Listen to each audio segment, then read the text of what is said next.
I am a regular 13-year-old. Aren't we all, basically?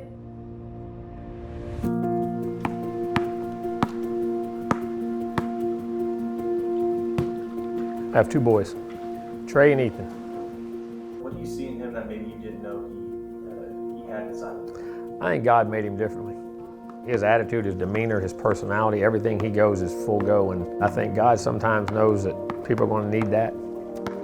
Jimbo and I have always said, Trey is our ask for permission kid, Ethan is our beg for forgiveness kid. He's going to ask you for forgiveness, and then he's going to turn around and do it again.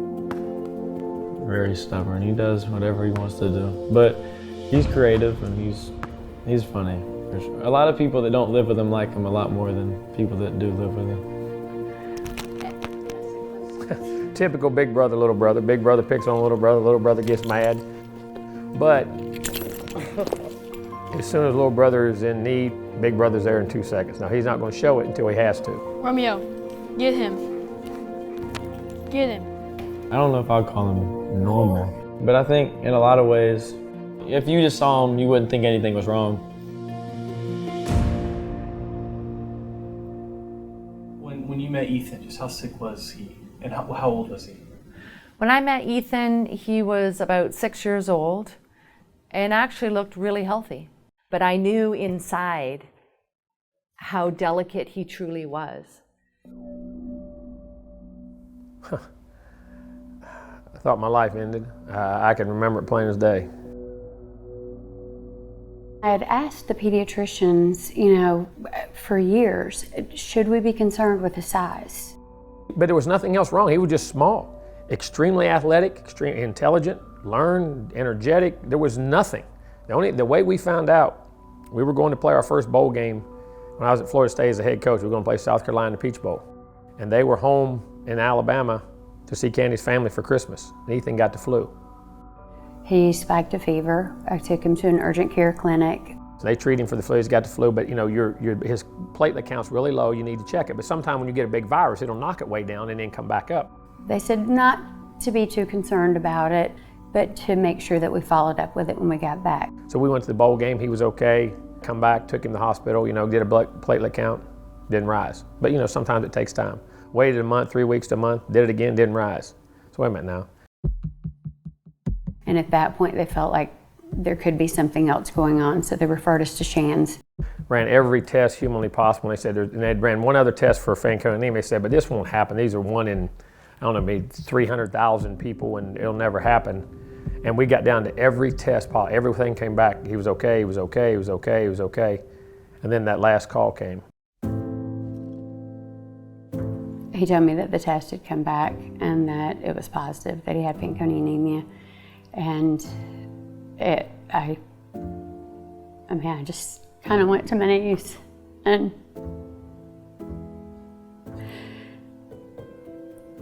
it was just like a moment of every parent dreads. Me and Ethan were out on a golf cart, and it wasn't far from our house, and I heard this horn blowing, and I heard my name, Jimbo, and I heard her scream. I knew immediately. She pulled up and grabbed me and started crying, and I remember Ethan was there, and he was going, what? And I just remember grabbing him and picking him up, saying, no, everything's okay, you're okay, it's not about you, and holding him and squeezing him, and just, I don't know, like your heart dropped, the world stopped, everything that mattered stopped, for a while, and just, you went numb. You went numb.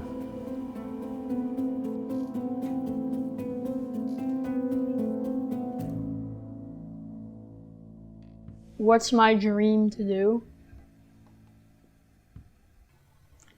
I have like one dream that's never gonna happen. And I can already tell you that, because I've already tried this. The dream was to be a rapper, and that's not gonna happen. Because I cannot write a song to save my life. You don't have to write it to be the rapper. That's Oh yeah, that's true, but They're called ghost rappers. I can't really rap either.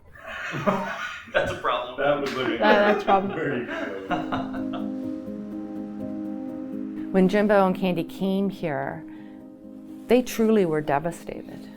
It's very hard as a physician to tell a parent what Fanconi anemia is all about, because you feel you're shattering their dreams for their child. I actually drew that for him.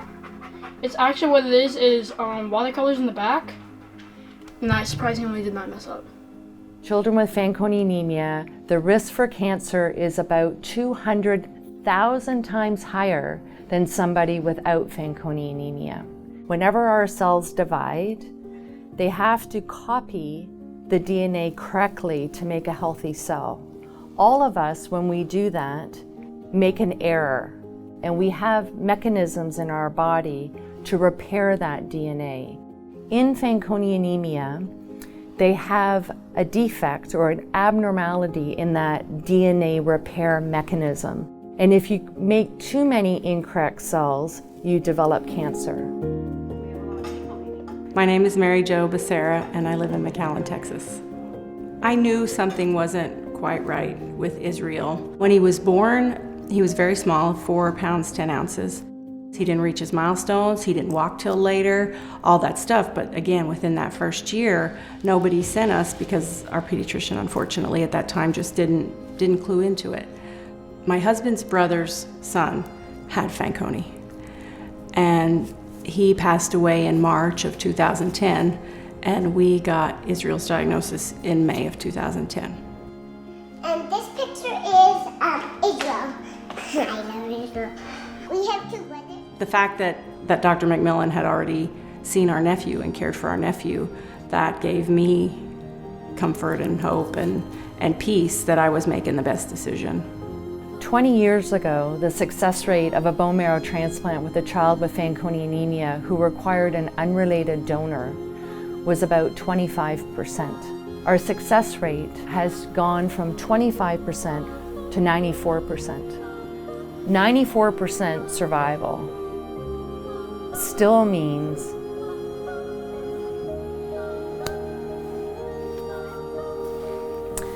I have FA kids that don't make it. And I see them, they're like little angels. Isaac was not Israel's match. We had a perfectly matched donor, but they declined to donate. So he had a cord blood transplant. He had radiation and chemo, and he had trouble the whole time. And then he passed away on June 28th, so 8 months from his transplant date, he passed away.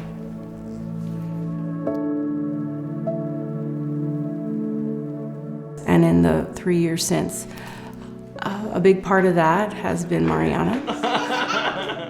She has Fanconi too. I just remember walking in there and hearing that diagnosis and knowing what was out there. I don't want anybody to ever feel that again. I don't want everybody to ever go through that again. I want them to know that there's hope, there's a chance, and things are being done.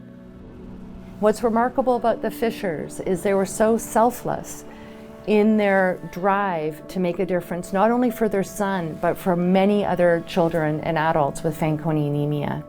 You know, I always feel like things happen for a reason. You know, we could have found out at birth that Ethan had that when Jimbo wasn't a head coach and didn't have the microphone, so to speak, at that time. What can we do that can make a difference? Because who else has the platform? That's where Kids First started to develop. I'll never forget one of the first donations we got when we had the press conference that day. There were a few football players from Florida State sitting in on the press conference. And one of the donations that came through on PayPal was $5 from one of those players that was sitting in that press conference.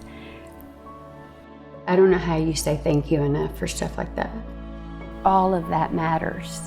What's amazing with Kids First Fund is it allows that researcher with a novel idea to test it, and to test it now, not to have to write a grant and wait a year to see if it's funded. Time is not on the side of these children and adults with Fanconi anemia. It's a game changer. Our son is one of many. And then as you start researching this disease, how it bridges into breast cancers, how it bridges into leukemias, how all bone marrow transplants. They feel like it is a gateway to figuring out so many other illnesses if we can figure this disease out. When you can do away with life expectancy, you can live a full life. That's what we want, quality of life and quantity of life. And when we went back in there this time and they told us, how close we are, the way I felt when he got diagnosed, it was just a flip. There was no hope. There was none. And you meet somebody like Margie and the team at Minnesota that care as much as you do, and you scratch, fight, and claw that anything's achievable in this world. It's changing everything. But until I'm able to guarantee that 100% of children are going to get through transplant successfully, I've not finished my job. Until I can say your child is never going to develop cancer as a young adult, I've not finished my job, nor has my team. This disease is an opponent. It ain't gonna control us. We're gonna control it. Let's go to work and figure it out. Might not be hope, but we're gonna make hope.